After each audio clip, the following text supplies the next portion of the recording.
Unaongea sasa maneno mingi. Unajifanya baba sasa hii.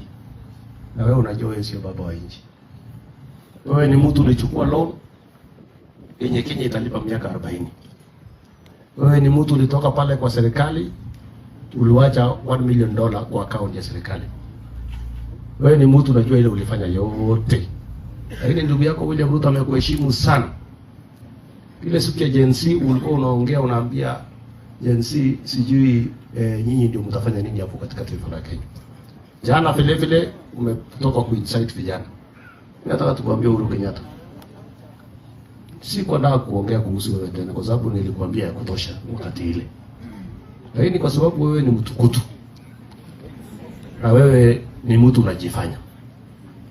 Kwa sababu uheshimu wa Kenya wengine. Uko na angofas unafikiria hii inji inafaa tubae kwa ufalme kama wewe.